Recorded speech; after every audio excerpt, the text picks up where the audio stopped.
Hunpung amasung sangsakta lakhiba AR gi gari sing thingduna tangkhul nupi singna Kuki sing puraga satpla haina sek tawkre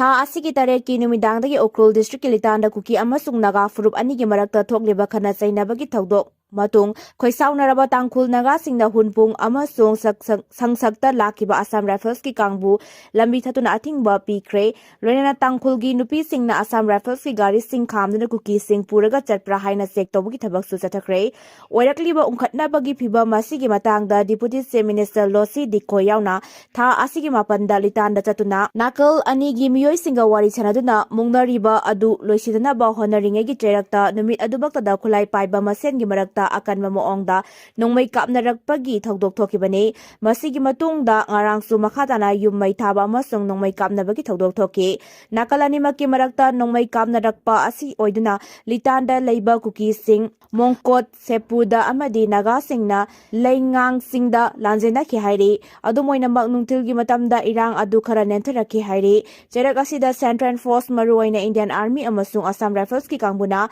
michang mikhai naiba thawong chathaki haina penda phongdoktuna tangkhul naga gi Miyoi singna ngasi sangsak faraga lakpa Assam Rifles ki kangbu lambi thatuna athingba piduna tak sangkhan kidre masigi mathakta hunpung dasu tangkhul naga singna Assam Rifles ki gari sing phaduna Kuki sing puraga chatpra haina sek tawki adumoinama ka hena pamdaba thodok sing thopagi paude leitre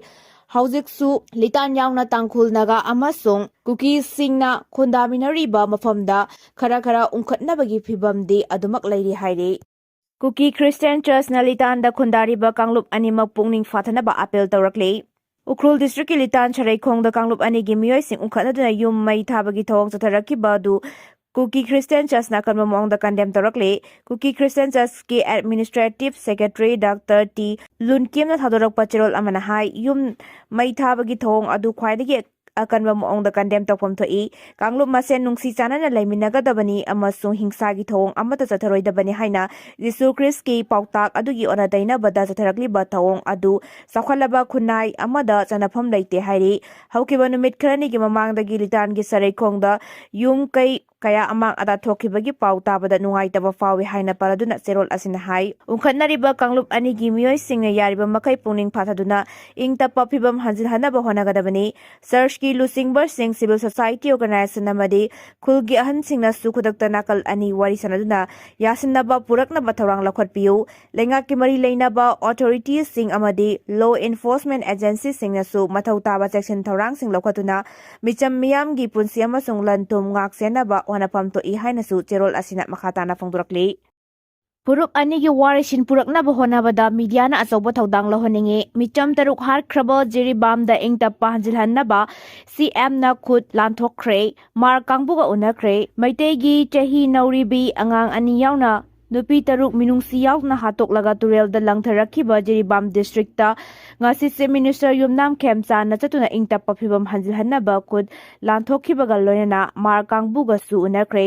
jiribam assembly constituency gi MLA Asad Udil District asigi DC lengaki makok thongba official kayaga loinena tongan relief camp singda chatuna purup anima ki lanjinaduna leiriba Miyoi singonaduna wari sanaki khongsat adugi matangda Chief Minister na Paumi singda hai Jiribam District asi Manipur gi tunglam satta kanaba kayamarum pigadaba yamna potential oi leiba mafam amani wakhalon asida yumpham moiraga Chief Minister gi fam hek paibaga district lana chatpa ahanba khongsata Jiribam da lakhibani mahoksai phibam hanjin hanba ngamdarbadi district asi mapungpana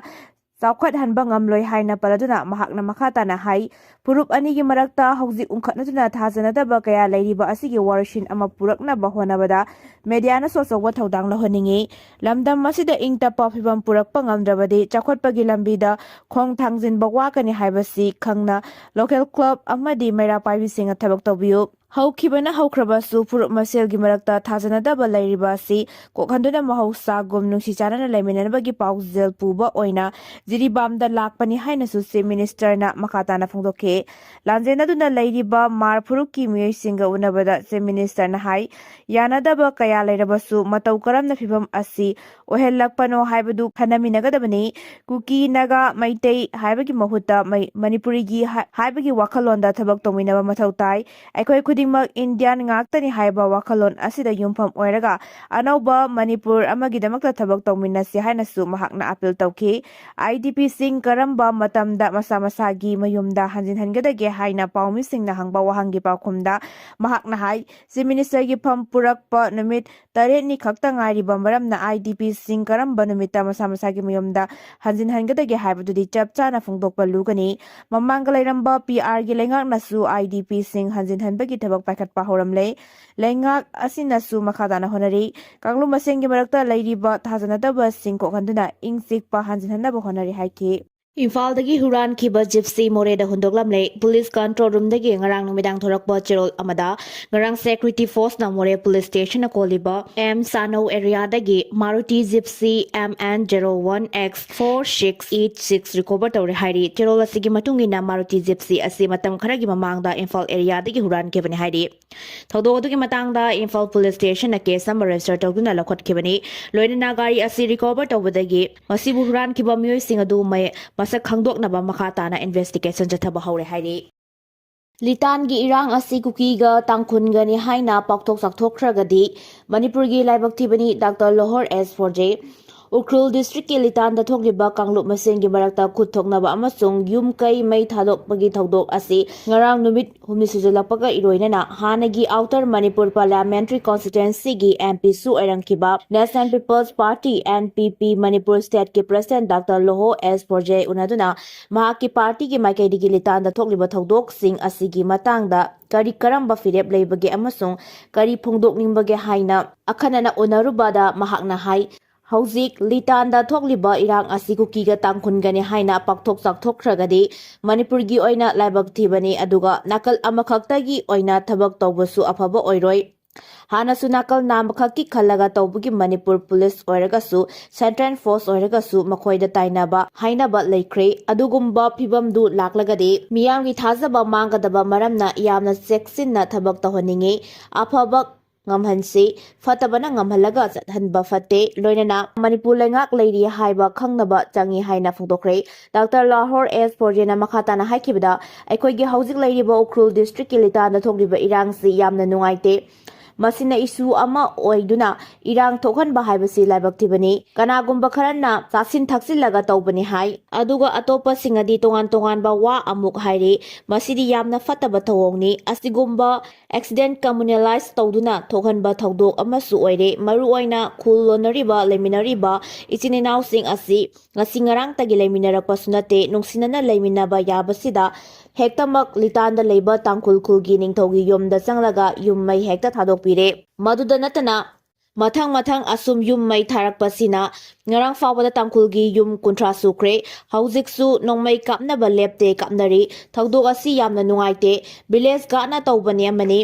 masida lalhauba singgi kangbusu asum yauksilakpa haibasi amuka hena laibak thibani thodok asi lengangna yamna kana yengsinba mathautai ngarang nahanta ministry form tawbada ngairi aduna deputy chief minister amasung tangkhul MLA ama loinana Kuki MLA ama yauna wari sanari ngai maktada nongmai kapa lepa leite adum kaptuna leire asigumba laibak thiba thawong sida lengangna akanba mijeng janguna logi oiba thabak lakhotkadabane makoina sumna sum tawraga mafam khudingda chawthoklakroi haibasu ngamde wathok asi makoina chawthorakpa taragadi aikoi pumnamakki phibam pharakloi yamna kuina PR leirubadagi miyamna khawrang nangaiduna lakpa Manipur lengak laklagani ingtaba puraklagani haina khanaramani ngarang nahanta lengak lakpaga amuk nakal amada irang haurakpa haibasi laibak thiba amasu ohele masida maru oina civil society oiro church kibu oiro atai leadership oirabasu mayam siga loinana police force sing paramilitary force sing punamak yamna sensitive oiraga miyam dagidamakta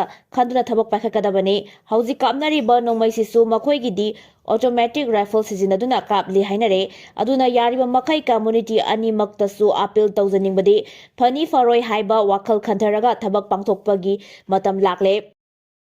UP da imung amagi miyoi manga punna siduna leiramle Uttar Pradesh ki Mathura da leiba Khafarpur khungangda matei manau amasung makhoigi minor oiriba macha ahum punna siduna leiramle haire police na phongdokibda imung manunggi miyoi manga asi Khafarpur khungangda leiba makhoigi yumda siduna leiramkibani police na thibo humbagi thabak chathabada suicide note ni chingnaba che amaga makhoina siduna leiramdiba ka adugi faklangda idura thamlamba message amaga imung asigi yum buremba oiriba nupa asina record tawramba video message amaga recover tawba ngamlei case asi puna suicide tawminabagi case ni haina thajabaga loinena police na makhatana thibo humbagi thabak chathaba haure hairi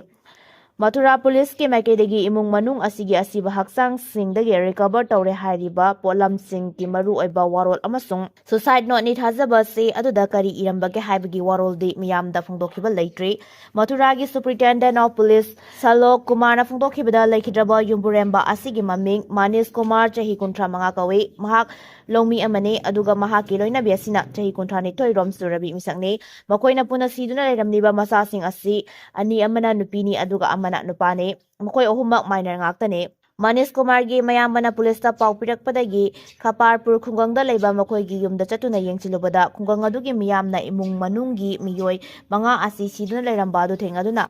koisinduna leiramkibani Manis Kumar gi mayambana masi ayu anganbada angangsing asi sanaba tholakte haiduna kaugna yum manungda changnaba honake yum adu manungdagi solo lambadagi kaubada tadabadagi thong phakaiduna changlubada makoi manga maksiduna leiramba thengnabani haike Hauzik paubagi oiradi misi asida atopa miyoigi khud yaubage mami ude haksang sing asi postmortem examination gi damakta thakre haire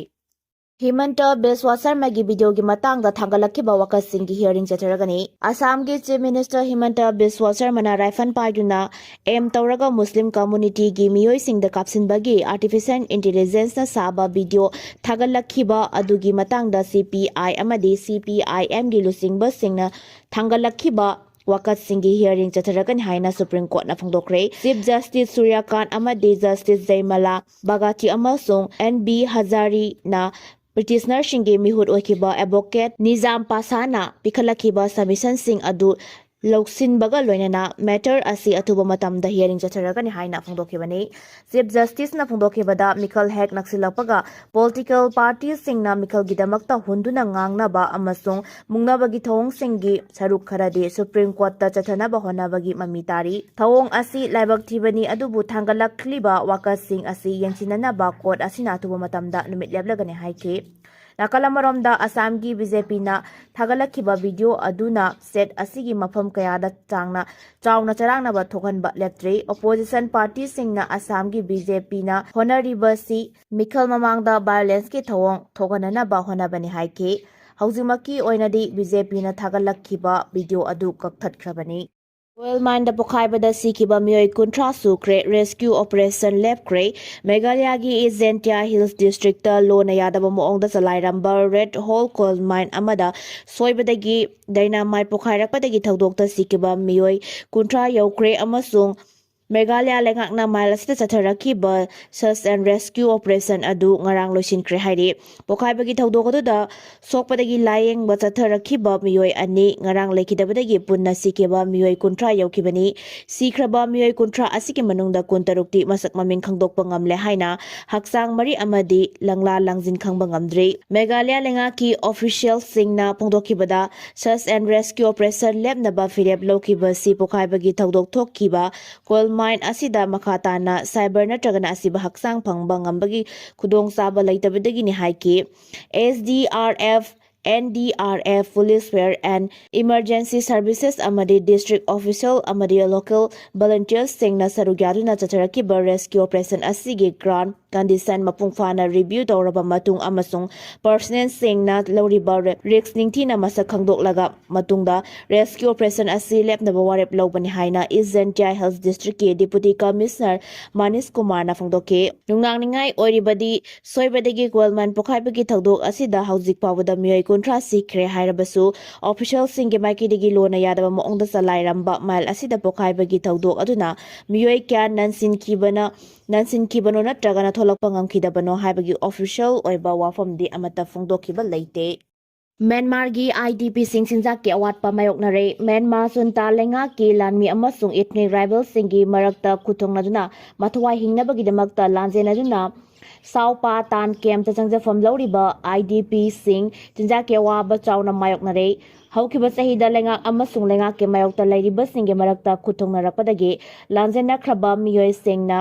Demoso town manakta tharamba fau amasung chujaksing yauna tongan-tonganba potlamsing matam chana lokpa ngamdabadagi chinjak ki awatpa mayoknarakpani haina local source amana phongdorakli mahai marong lokpagi matam aduda military juntana drone yauna artillery cellsing amasung ground troop operations sing chathaduna ethnic rebels singi mathak talandarakibadagi lanjenariba miyamgi labuk singda tharamba mahai marong sing adu matam chana lokpa ngamkhidabani haina IDP singna phongdoki Miyoi kharadi makhlgi lawfam singda thabak suba phangaduna nomagi aphang suraga hingnaba wana lenare hairi